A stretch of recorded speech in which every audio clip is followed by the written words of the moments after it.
Good evening. My name is Katie Webster. I'm the Director of Alumni Engagement, and on behalf of the WOW Leadership Committee and Office of Alumni Engagement, we'd like to thank you for joining us for tonight's WOW Women of Ohio Wesleyan Speaker Series, Unplugged with Wendie Malick.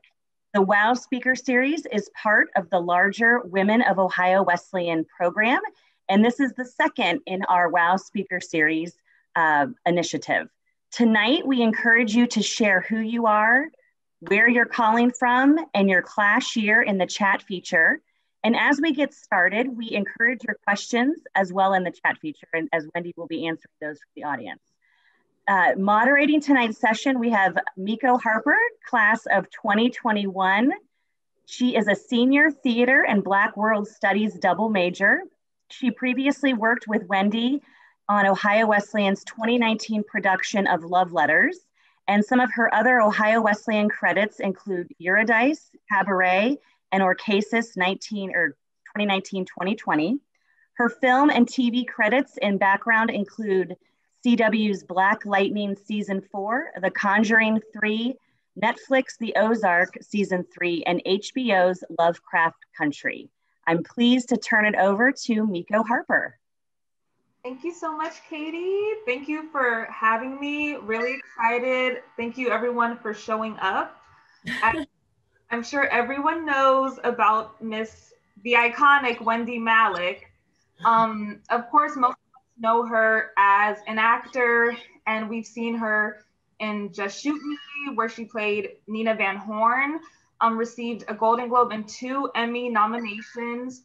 Some may know her from Hot in Cleveland, which received People's Choice Award and nomination for Best Ensemble. She's been in Dream On and Frasier, Good Company, Rush Hour, and the list goes on. I personally know her from The Emperor's New Groove, one of my favorite Disney animated movies. But thank you so much for coming, Wendie. I'm gonna go ahead and start off. How did you find out about owu, and how did you end up there for undergrad? Well, I couldn't get into an Ivy League school. I didn't have the grades.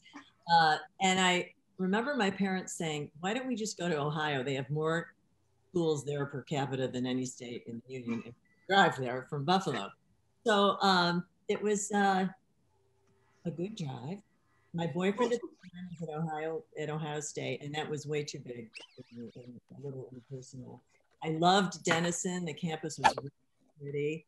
But then I discovered Ohio Wesleyan, and there was something about the vibe of that school that just made me feel like that's where I was supposed to be. It was like kismet. I just looked at it and I could see myself on that campus. I knew. Yeah, that's great. And when you going into college, did you know exactly what you wanted to do? Did you know you wanted to act? What was kind of your idea of where you ended up at that time? I think from a very early age. I mean, I always loved theater and music and make believe, and so that was definitely high up on my radar. But I also am a huge animal freak and grew up with a collie as my older sister, Bonnie. I was constantly rescuing seagulls with broken wings and, you know, the animal that needed help, and dragging them to this poor doctor's house. And he finally said, it is survival of the fittest and you really need to stop. But I thought about being a veterinarian, and then for a while I thought, but I love to speak French. Maybe I should be a French major. And I liked writing too. So it made sense to be in a school where I could experience all of that. And I ended up being a fine arts major with a minor in theater. Okay, wow. And was there, I guess throughout your time at owu, was there a specific pivotal moment that kind of stands out to you, or maybe was a turning point as far as knowing what you wanted for your future? Probably several, but I would say in terms of my sort of direction and my commitment to what I ended up doing, it was Bo Raby, who was the head of the theater department. And freshman year, I was doing Hello Out There. Is it Hello Out There? No, I'm forgetting which play it was, but it was the freshman play that year, and it was a tough role, and he kept pushing me to go deeper and to really commit to it in a way that I never had been asked to do before. And it was Slow Dance on the Killing Ground. That's what it was. And I just remember thinking, this is really, really hard. And I really, really like it. And I am really grateful to this guy for making me go deeper and finding out if I really had the right stuff to want to go further with it. Someone just told me recently, who teaches drama here in LA, that she had a kid in her class who did this monologue and really got in touch with some really gnarly stuff and was amazing. And she gave him a few notes. He came back and did it again and didn't hit any of those notes again. And she said, what happened? And he said, well, I didn't like that before. It made me really uncomfortable. And she said, then you probably shouldn't be an actor. You have to be able to dig in and connect to those places in you that we all have. We just don't choose to access them all the time. But when you're acting and you get to take on a different character, you can sometimes do that in a much safer, freer way. You know,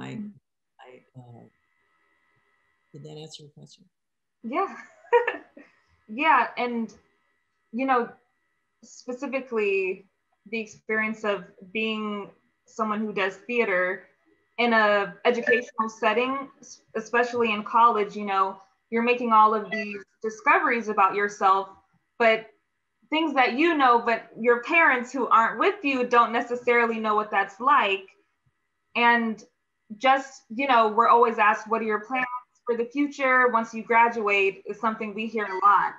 And I just wanted to know what advice you had for students who might be practicing something or want a career in what may be deemed as unstable or unrealistic and isn't really supported by their parents.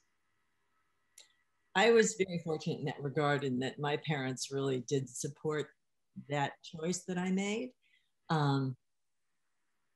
But I think it comes down to, if you find something you feel you can be good at and that really makes you tick and that gives you a sense of purpose, then I say, don't listen to anybody around you. I mean, respect your parents as much as you can. But I think it's really important to, if you're lucky enough to find that thing, then don't let anybody get in your way of trying to make that work for you. Right. It's a gift, I think, to kind of know where you want to go. And it doesn't happen for everyone. And for some people, it will never happen. And I think if you're someone who is just tapped into that, you have to honor it. Mm-hmm. Yeah. And sort of going off that, with the pandemic, of course, it's impacted everyone in so many different ways. And in terms of working, pretty much most careers have been deemed unstable, no matter what it is. So do you think that rhetoric of arts-related careers are not stable is even relevant anymore, or has it ever really been relevant? That's a very good question, because I think there was a time where, like, my peers' parents, our fathers maybe worked for the same company their entire careers. You know, there was a time when you did have job security and you got the gold watch at the end and they threw you a party, but that hasn't been the case for a very long time. So in terms of job security, I think that's it's a free-for-all right now. People aren't really sure where we're going to be 2, 4, 10 years from now. It's probably going to be a big shift in a lot of areas. But the arts are something that I think, it's like oxygen. We will never be able to live without the arts. I think that's the thing that keeps us, allows us to be fully human. And it's a real privilege to get to work and make a living being involved in the arts. Yeah. Okay, someone said they're having trouble hearing. Is it quiet? I think so. Dulcet tones. So Wendie's gonna. Right, them to turn up their thing, and I'll try and speak more loudly. Yes, everyone turn up your volume as much as you can, and Wendie will try to, make sure everyone can hear her. And another question was, what was your experience like transitioning from a graduating student to becoming what you define as an established actor in your career? Oh, that took quite a while, actually. I did a lot of waitressing. I did take a little sidebar when I lived in New York. Well, first I worked for Jack Kemp, who was my congressman in Buffalo, in Washington, D.C. He let me come, and I was there during Watergate, which was a really fascinating time to be in Washington. Things were quite insane, much like they are now. Yeah. But it was a great experience. I realized I did not want to be in politics, that I really did want to act. So I went back to New York, got a job waitressing, ended up working off Broadway for $75 a week, but you could afford to live in New York City at that time, making that kind of money. And then someone approached me in the tickets line in Times Square and asked if I'd ever modeled before. And I had in high school. My mother was a model before she got married, and said, would you be interested in coming to meet Wilhelmina? You'd be a good type for her. So I took the next 5 years basically traveling the world and living in Paris and doing fashion shows in New York. And I had a blast. It was wonderful. So that was my 5 years off. I made a bunch of money. Got to satisfy my wanderlust, and then really started working when I was 30. And it wasn't till I was 30 that I started to be able to support myself as an actor. And I would say I was 40 before I became an established actor, and that was thanks to Dream On. Okay. Okay, so did you consider that your first role, or was there something before then where maybe you thought, oh, this might be my chance? Did I make it yet? I worked, in my 30s. I was able to make a living and did some sort of stupid movies, a lot of movies of the week kind of thing, a little sex, movies like that. Yeah. But my first job I was so thrilled just to be gainfully employed, and my first actual job was on an old soap opera that's no longer on the air called Love of Life. Mm-hmm. And I was Nurse Jones. I didn't have a first name, and I had to wear that little outfit every day with the little hat. And I just talked about what happened the day before. Mm-hmm. And I thought, God, I hope there's more to acting than this. It was kind of boring, but it went off the air soon after, so I didn't have to do it for very long. Okay. So now, and this is also honestly pertaining to any of your careers, because you've done a lot of things. It is very common in any industry to glorify and elongate a man's career, but for women, it's very common to kind of expect us to age out of our career, or oh, you should retire before a certain age, as if our quality and value, expires at a certain point. And I just want to know what your experience has been like as an actor or a model, or even working in politics, just with these normalized expectations and assumptions, and how do you feel your work has, proven that narrative false? I'm still here. Exactly. At 70. No, actually, the weird thing is I'm probably busier now than I have been.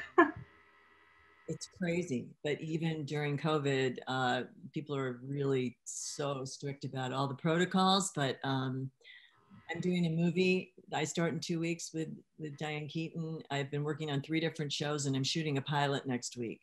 And I've had an array of really interesting jobs since last November was when it started for me. It began. But I sometimes, I've told people this before, but it was such a gift for me working with Betty White, because she was turning 90 when we did Hot in Cleveland. I was on the verge of 60, and Jane and Valerie were about to turn 50. And watching Betty, who was 30 years older than me, sort of enjoying this renaissance in her career that she never expected, it was just astonishing. And I thought, oh my God, I have a whole other chapter ahead of me. And who says you have to like sort of put your toys away and go off and, you know, be alone in the desert at a certain age? And so many women more and more are proving this not to be true. I mean, you think of the Brits do it really well. Obviously, Maggie Smith and Judi Dench and Helen Mirren. I mean, you know, they have just this array of amazing people, and they are sort of valued and revered and appreciated for their life experience. And they don't have to look like they're 30.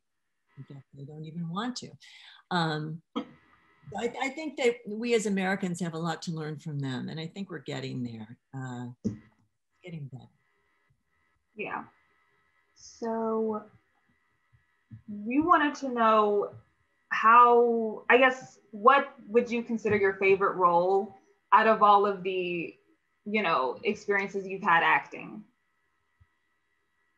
That's so hard, because they're, you know, in terms of just sheer joy, I have to say probably Just Shoot Me was one of the most enjoyable experiences I ever had, because I thought of us as sort of planets, and it was all these different planets, but we all circled the same sun, and somehow it all worked. I don't know, that's a terrible analogy, but it's kind of like playing tennis with really good people and they hit the ball back. I've been really fortunate in playing with really good people and nice people, people that we did a thing. I also loved working with those ladies on Hot in Cleveland, and we wanted to put up a sign on the door saying, "Leave your diva at the door," because I think that anybody who's lucky enough to do the thing they love, you should go out of your way to make sure that anybody who comes to visit has a really wonderful time, and that you treat them with great respect and kindness, and share the joy, share your good fortune. You know, it's as my friend Dan Lauria always says, they call it a play for a reason. We're supposed to enjoy this, and when you get to play with people who are fun to play with, and who up your game, it's sweet. Yeah. Why don't you tell us more about how you got on Just Shoot Me and what that process was like for you?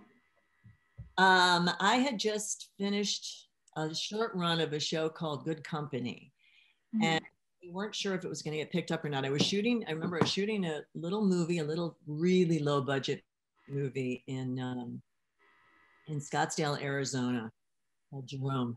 And it was basically, it was a road movie with Drew Pillsbury and I, where I'm this vagrant person who gets picked up by this guy, and we were just on the road, and there ends up being a murder, and it's a dark piece.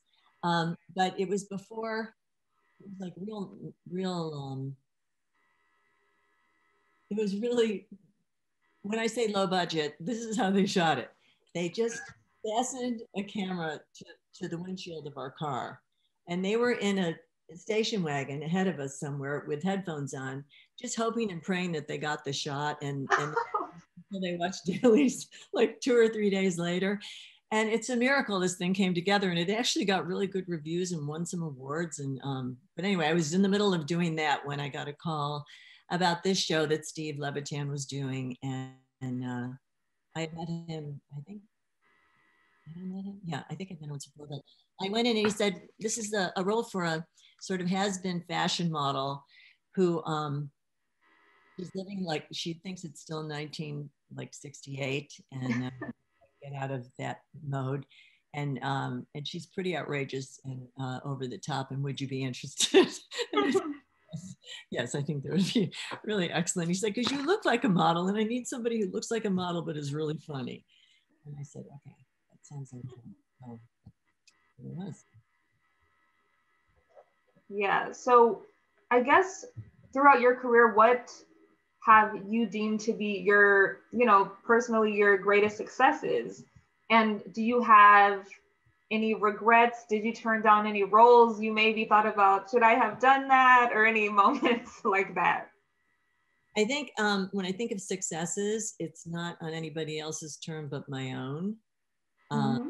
One of my favorite ones is the one I did that you guys, a lot of you guys saw that we did it there, which is the piece about 9/11 that I do with Dan, Gloria. And the reason I think of that as a great success is because not only did it stretch me as an actor, but it's done so much to raise money and awareness for theaters all over the country and schools. We do it as a fundraiser, and along with love letters, those are such wonderful gifts to be able to give back to communities and to charities that can use our help.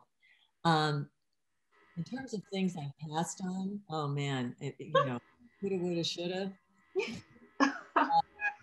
During Just Shoot Me, I was asked to do The Man Who Came to Dinner. We were going to do it at Steppenwolf, and then go to London to the West End. Wow. In the whole summer. And yeah, it would have been really sweet. However, we had just had a baby horse. Cassidy was born, and we just, I think, had adopted a rescue puppy. And I realized if I was gone for 4 months, I would miss all of that. I would miss bonding and training and seeing them become who they were going to become. And it was just too much. I couldn't leave my babies, and they have been my babies. So I made a choice, and sometimes I think about that, but I don't know. I think, there are always going to be hard choices you make. I'm sure anybody out there who is a mother has had to do that. And even though I don't have kids, my critters are, there's one right there. They're like kids to me. Yeah. So speaking of your love for animals, why don't you tell us a bit about your role with the Humane Society? I was for many years sort of their unofficial spokesperson. I have gone on to work again with someone who came from the Humane Society, who's now at the ASPCA and in Washington, and try to work with her whenever I can in terms of lobbying and getting the word out whenever we can. We also support Return to Freedom, which is a wild horse and burro sanctuary up north of Santa Barbara. In fact, my niece is working up there. She spends her summers and her time off up there working with them, and they try to save the wild horses that are being rounded up from our public lands all over the country and keep them from going to slaughter. Yeah, well, that's amazing. So it sounds like you get, obviously it's amazing to fulfill your passion for, acting and that sort of craft, but it sounds like you also get a lot of fulfillment out of doing something else you love, which is helping animals in all the ways that you can. So yeah. I had a friend, Griffin Dunn, years ago in New York. It was like between gigs, I was still waitressing and, waiting for a break and, auditioning like crazy. And he said, you know what you need to do? You need to get out of your own way and go do something creative that has nothing to do with that. And I thought about that, and I thought it probably is a good idea. It's really good advice, and I highly recommend it. Don't obsess over one thing. Get your head out of that and go somewhere else, particularly if it can be something that is of service to someone or something else. So I went to Literacy Volunteers of America and got trained to teach adults how to read. And I thought, oh my God, I don't know how to teach adults anything. They trained me, and I had 2 students, and one of them quit after the first session, and the other one stayed with me, Kenneth Torres, and this was up in Harlem. And he said the reason he wanted to learn how to read was so he could read stories to his daughter at night, and also he wanted to be able to properly fill out a job application. So we together figured out how to teach and how to learn. he was so patient with me. I ended up writing poetry. And I moved to LA about 6 months after we had worked together, and we stayed and communicated with each other through letters. But then I came back and they did an evening where they honored some of the graduates of the program and asked them to come read it was at the City Center Theater in Manhattan. And Kenneth was one of the people that they invited to read. And I felt like this proud mother. I was just so excited. And that was probably one of my finest hours. Yeah, that's amazing. So, a lot of, I would say the film industry or Hollywood is definitely perceived as being very superficial. And just from your experiences, you agree with that? And if so, how have you balanced kind of, working in that type of space? My experience has been hugely positive in terms of the people who I have shared a stage or a set with. I find that oftentimes it starts with whoever is at the top of the call sheet, or the director or the creator of the show or the director of the play or whatever it is. That can often set the tone for it, but it also is incumbent on each of us who occupies a piece of that puzzle to sort of bring our best selves forward, to be generous, to be to show compatibility and understanding, and to really help each other shine. That's why we're all there. And my experiences have been remarkably positive in that way. I think people who have lasting careers not only have to have some talent, but also have to learn how to really be a good partner, to learn how to be on a team. And, it's funny because I have been asked to do one-woman shows, and I really have no interest in doing that because I so love to be up there playing with someone and to playing off someone. And that's the joy of acting for me. So give me somebody fun to play with and I'll give them my best. Yeah, definitely. Was there a time when you kind of felt like you wanted to stop or you wanted to quit? And then what made you continue and keep going? I'm sure I went through periods of, this is too hard, I can't. But no, I never for more than temporarily.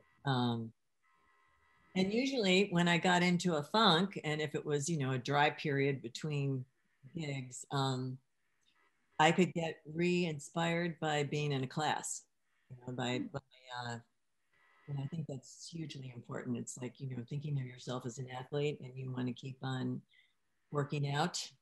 And if there's a job to do, then get your friends together and read something, put something on its feet, write something. More and more I'm seeing that, particularly in younger people, they're not waiting for somebody to come to them with an already completed work.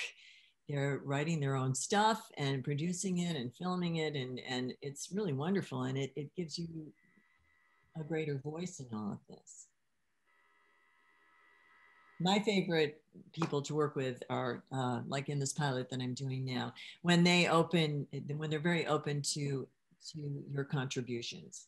When someone creates a piece like in a pilot and you're just sort of figuring out what that world is, who all these characters are, the writer sort of has the whole template and they've figured out the bigger picture, but then when they hire an actor, you come into it and you're the one responsible for figuring out what are the little bits and pieces that make you come alive. So you have a chance to help them fill out your character. And this is what I love about working on new plays.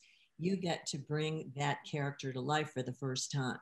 And it's like work to something. And if you're working with a collaborative director and writer or playwright, That's just juicy. That's one of my favorite things about it. Yeah.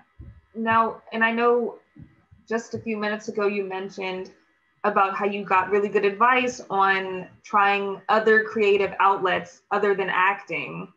Now, I'm sure you've worked with so many people and you've gotten a lot of advice. Can you remember would be the best advice you've gotten and maybe the worst advice you've gotten?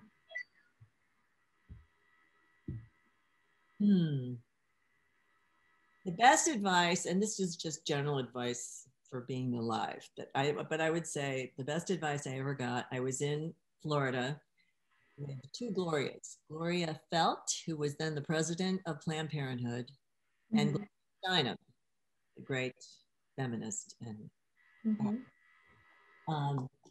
the three of us were, I had gone with Gloria Steinem door to door in a trailer park trying to get people to come out and vote and this was the 2000 election.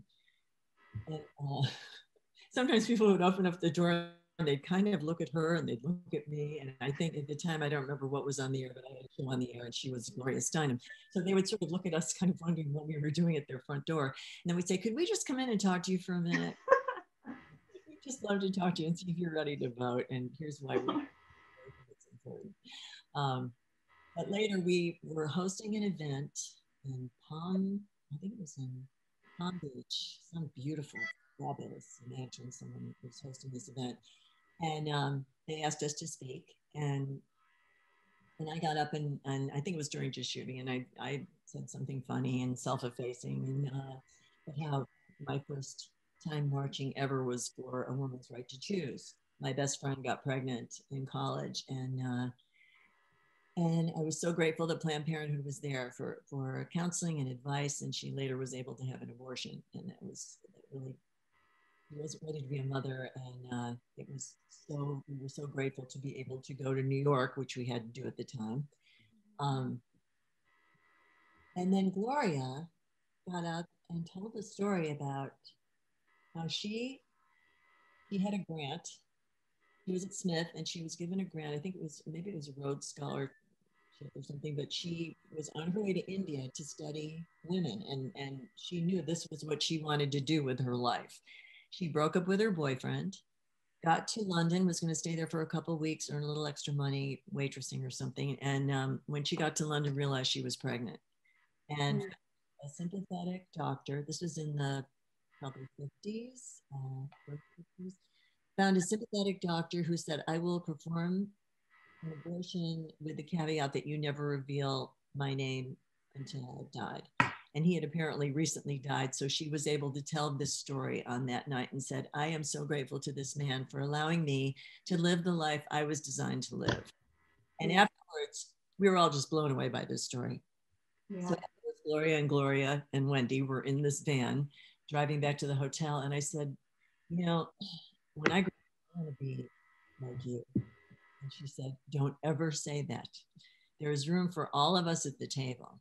And her best friend was Bella Abzug, this congresswoman in New York who always wore a hat and was this loud, kind of in your face. Really, she was a character. And people either loved her or they hated her. I'll tell you something. There are people who will never believe something unless Bella says it's true.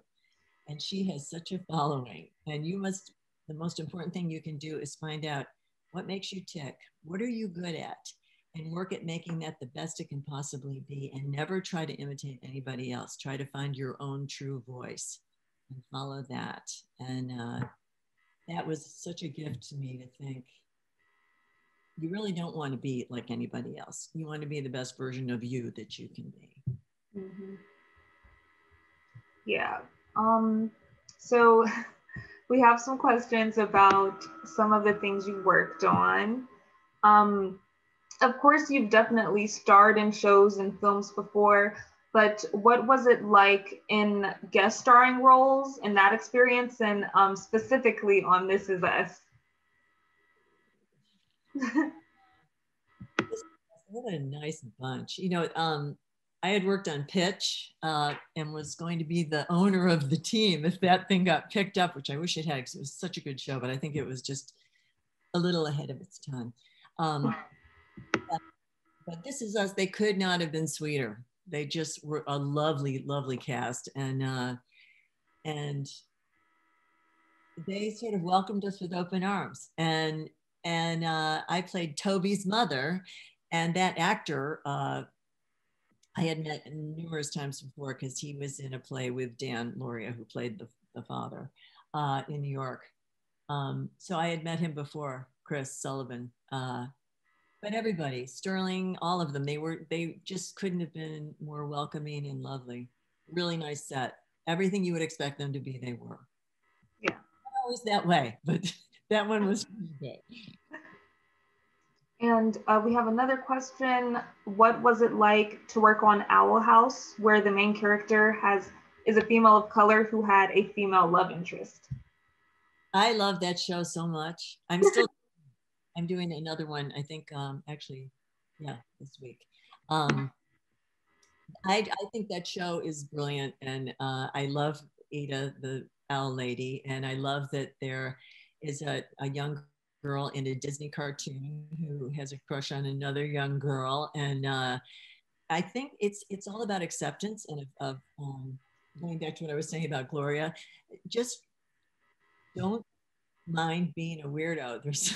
I mean, when I think of my favorite people from high school, they're all the ones who were kind of the nerds and the weirdos, and they're the ones who have ended up being the most interesting. And yeah, they didn't peak too early. They just have gotten better and better. And I think being a little bit of a weirdo, a little bit like out of step with everybody else, standing out in a way that is really painful and hard when you're an adolescent can really serve you when you get a little older. So this is all about acceptance of, finding your tribe, your family, and I love these strange characters. I think they all have really good hearts. They're really funny. They're a little bit outrageous, but no, I love that show. It's a good message. And how would you say acting in theater or film different from voice acting? Well, if you saw me in a booth, you'd see that everything moves. I mean, my hands. I have to be careful not to have anything that makes noise because I act with my whole instrument, not just this, but you realize you just have to convey whatever is going on. It all comes through here.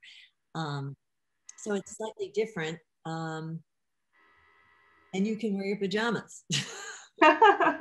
You can do it from your closet, which I did for a while at the beginning of COVID. They sent a whole system with microphone and all this stuff, and I went in my closet and yeah, I did a few of them from there, but I'm really glad not to have to be there anymore because I get claustrophobic. So even after, graduating from college, you've kept in touch with some people called the Goof Group, your owu support system. Would you share with us a little bit about that, those friendships? Is anybody like making a smoothie or something? I'm hearing this really loud noise. Oh, it stopped. Was that you, Maya? No, was that? No. Okay. Yeah, I'm here. I blame Nancy Williams, who is one of my oldest, dearest friends. No, I'm kidding. She's still very active with the alumni department at Ohio Wesleyan, and she and her husband Tommy, we have been friends since 1970, and there's a whole group of us, and we have regular goof meetings. Goof standing for a gathering of old friends. And now that we have I think almost all of us now have turned 70, and we do goofs, Zooms, every month for whoever is turning 70 that month. But we've been meeting each other, I'd say every other year. We have a sort of coming together at somebody's house, usually Blake and Sue, and have managed to keep this friendship going for, what is it, 50 years. Crazy. But I must tell you, as you grow older, it becomes more and more precious to have old friends that you have known since the beginning. And we all grew up together. And I I treasure them so much. They have made me a better human being. And there's a great comfort in growing older with your peers. It's not nearly as scary. And just whether it's staying up late studying or being at late rehearsals, do you have any fond memories you have with your friends and support system that you think about to this day from OWU?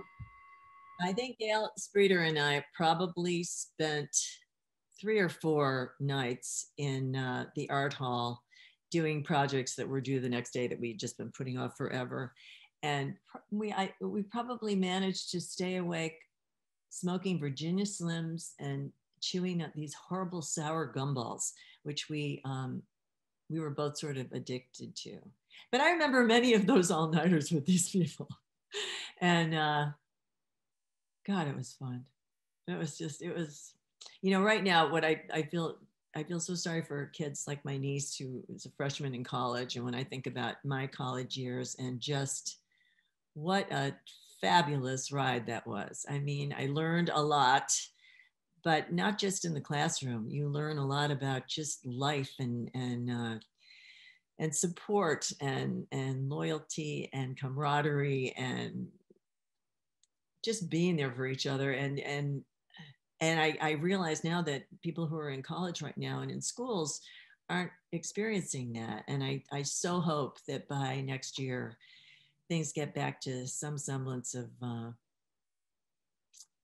normalcy where people can go in and really have a full college experience if that's what you choose to do, because there was nothing like it. It was just that great in-between cushion between leaving your parents' house and going off into the world. This was a time where we really kind of worked stuff out in a very safe place. So Suzanne is asking about how do you come with an entire new energy for a role, because she's saying you seem so relaxed on this Zoom. How do you make that shift when you're about to go in a character? I have an on-off switch, so I just I think you put yourself in that okay, where am I, who am I, in that little zone of it just kind of clicks in. It just but to your point of there are days where I definitely realize, I didn't get enough sleep last night. I'm gonna have to, and then pure adrenaline can get you through for a while. But I remember doing a play where I got some kind of food poisoning and I got through the matinee, but boy, after that, I crashed hard, really hard. It's amazing how many times that's happened. I've talked to so many actors for whom they'll finish a shoot or finish a run of a play, and the next day they're just gone. But somehow you're just, that adrenaline gets you through. Ernest, class of 23, is asking if you have any advice for someone pursuing a career in specifically voice acting. Well, it's not easy, that's for sure, because now they're more and more liking, they like to have identifiable voices. A lot of times you'll go, who is that again? I know who that is. But if you want to pursue a career in voice acting, I would probably take a course. And do you have a variety of voices in you? Because that's where people get excited. If you're someone they can hire who could do maybe 3 or 4 different characters and can change your voice enough to do that, that can be to your benefit. So I think some of the OWU alums are wondering, when you attended, what dorm did you stay in? And while you were attending, did SLUs exist, which are currently the themed houses on campus? So it could be, I can't even remember which ones are on campus at this point, but that's a whole new thing since I was here. We didn't even have a theater. That was Well, we were in a Quonset. Your beautiful Chapel Air Theater, I think, was built my senior year. I think they were building it. No, the sloughs, there were none of those houses were around. When we came back last year for homecoming, I was blown away by those houses. It's so pretty. And that whole walkway behind Bigley, and that's so different. My freshman year, I was in Stuyvesant, which was beautiful. I love that. I think that's the prettiest dorm of all. Then where did I go? I think I was in Smith twice.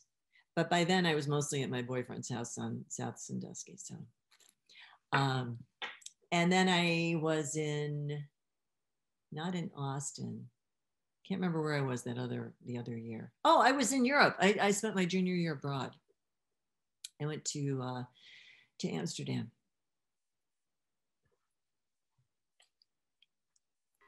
So what were some of your personal and professional mentors, and how has mentorship happened for you? And I guess, what did you seek out when you were looking for mentors? I was really fortunate in that my grandmother was an opera singer. And she did it for a short period, and an actress, but when she had her family, she and her husband, my grandfather, they had a hotel, and my mother and my uncle were raised in the hotel, which was kind of fabulous. And Nana used to sing songs down in the bars. Right? Sounds like I'm from carnival folk, but she was a wonderful inspiration to me, and always encouraged me to follow my dream. And I remember being in New York City, and my boyfriend from college, who I was crazy about, we were talking about, could we get together? Does it make sense? But he was in Ohio and I was in New York. And my grandmother said, honey, just be careful, because I know how much you want to do this. So you make sure that you aren't giving up on your dream. And she adored him, but she was right. And I needed to be in New York, where I just absolutely knew that was where I was supposed to be, to follow this path, wherever it was going to take me. So she was one. And along the way, there have been a number of fabulous women in my life, and who have just encouraged me and helped me be patient with myself, but also don't take anything for granted. My friend who runs that wild horse sanctuary has just, I think, how does she go to sleep at night? She's got 400 wild horses and burros that she's responsible for, and is trying to figure out, how will I make sure that they're all going to be safe forever? I think about that with just 4 horses and a donkey and 2 dogs.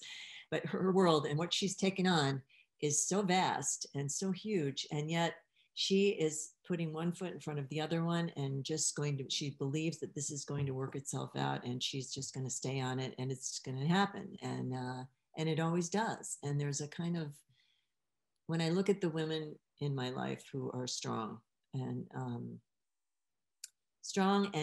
determined and willing to do the work, they're the ones who inspire me. And sometimes they're younger. They come from in all ages. I don't think mentors are necessarily older people in your life. Oftentimes they are because of their experience, but I've found my niece and friends of hers have inspired me. My goddaughter. I have my peers there's one, Christina, who just finished writing a novel. It's taken her 20 years to write this novel, and she has just been published. And I just look at her and think, wow, that's dedication and determination. And, sometimes it doesn't come when you think it's going to, but if you hang in there, pretty inspiring. Yes, and you shared with us that about your ongoing projects and your pilot. Is there any other upcoming projects? Can you share more with us? Well, this pilot that I'm doing is sort of really unusual for me, in that I'm playing a Baptist, very faithful housewife in Texas. And it's based on this young man who worked on Jimmy Kimmel's show. It's based on his life. And he was a Green Beret who came back from his service and went home to stay with his family for a while. And when he got there, he found that he had to share a bunk bed with a 12-year-old kid from Russia that his parents had just adopted. This really happened. And this comedy about how they sort of worked all of this out. And parents, having two grown children, suddenly had this 12-year-old kid from Russia that they had to assimilate into their world and school and all of that. And it's really lovely. And it's a very different role for me. But I like it. And I like the idea that, you know, what Sean, the creator, said is he would like to help people drop their, to stop making assumptions about maybe people of faith. Like, so oftentimes you lump everybody into one little area and make huge generalizations about what those people must be like. Mm-hmm. And I think we all do that way too much, and that's what's gotten us to where we are right now. So anytime you can use humor, sort of help people start talking about stuff and maybe be a little more open-minded, I think that's a very good thing. So what, from the experiences that you've had now compared to, I guess, what you were expecting and what you were ambitious about at the time when you were at owu, what would you tell your younger self, maybe to prepare yourself a little bit more? Probably don't sweat the small stuff. And just keep at it. Keep at it. Keep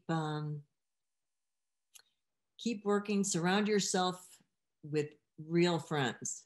Friends get you through the hard stuff, and they keep you humble, and they inspire you when you need it. And if at all possible, try to create as much balance in your life as you can. I think that when I was younger, I was pretty obsessed with moving on with my career and trying to,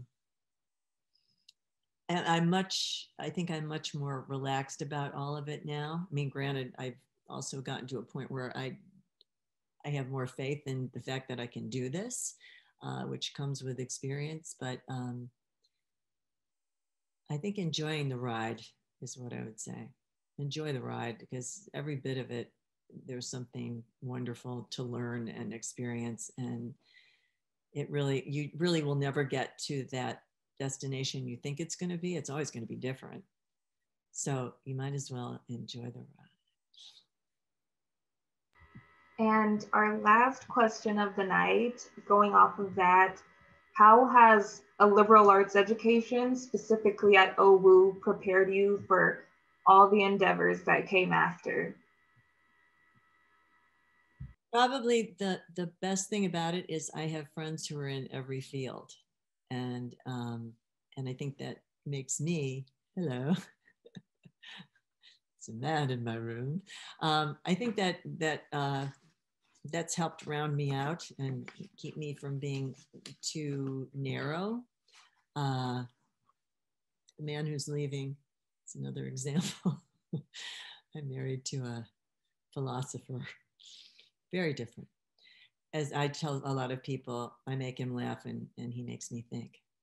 I credit a lot of those friends, and the ones you're talking about are among them, who are in every field imaginable and have all helped me see things from slightly different perspectives, and I think helped me to be a much more interesting human being. Thank you so much for sharing with us. This has been a really enlightening, great discussion, just learning about your journey. Thank you so much, Wendie. Thank you. Thank you for getting in front of that curtain and some time with me. It was out of the door. shower? Just want to know. Well, thank you so much for joining us today, Wendie. I know there's some more questions in the chat, and I'm sure that we can send those to you and offer some insight to some of our students that may have some other questions that are relevant to their career paths. And I encourage everybody to share your thoughts in the chat as we end the evening, though I do have to point, Wendie, one funny story from Kathy Klein, classmate of yours. She referenced a time when at your outdoor OWU graduation ceremony, when you both were sitting next to each other and then had to move to the ends in order for the seats to be filled. There was a chair between you, and when the president was speaking, there was a seagull that decided to, do their business at that time, and you both had to really show your acting skills to try to get through that situation. It's a funny story, and it's a very fond memory that Kathy has of that time. I don't know if you remember that or not. I was asked to come and give the commencement address years later, and I referenced that and said I was telling them 5 things I have learned so far that I want to share with you. And I told that story of the bird coming and pooping in where I was about to sit in. And I said, the first lesson is shit happens. So once I said that, and everyone on the dais, everyone on the stage was kind of, I realized I had their attention. That's a great story. Great advice. Great advice. So thank you again for joining us. I want to say hello to Dan Loria, who is in the audience as a good friend. He also joined you back a couple years ago for Love Letters, and we appreciated having you, Dan, at that time. I know you talked with pleasure. as well. Great to see you again this evening. Thanks for being here. Way to go, Wend. One of those friend support people that you were talking about. Well, thank you so much for joining us. We're thrilled to be able to bring WOW to you more frequently through our virtual world. Our next WOW speaker series is scheduled for May 18th, so mark your calendars. It will be No More Hiding, the importance of putting yourself out there, relationship building, and bounding past your fear of networking. And Dr. Carlin Crowley, our OWU provost, will be hosting that. She did a great job in January and is going to continue that series. This summer, we talked a lot about the values of friendships and having close relationships, like Wendie has with her Goof group from the class of 72. We're going to be having some more speakers about the psychology of friendship. So look for that as well. Always your feedback is really important to us, and we do look for that in order to enhance our programming moving forward. So sometime tomorrow or Tuesday, when you receive the survey and the follow-up, please fill that out and share your feedback with us. We do look at that seriously, and many of these topics were from your interest. So thank you again, Wendie. Thank you so much for sharing your Sunday evening with us, or afternoon, I guess. And we all look forward to seeing you on the big screen, small screen, or stage soon. Thank you. Have a great night.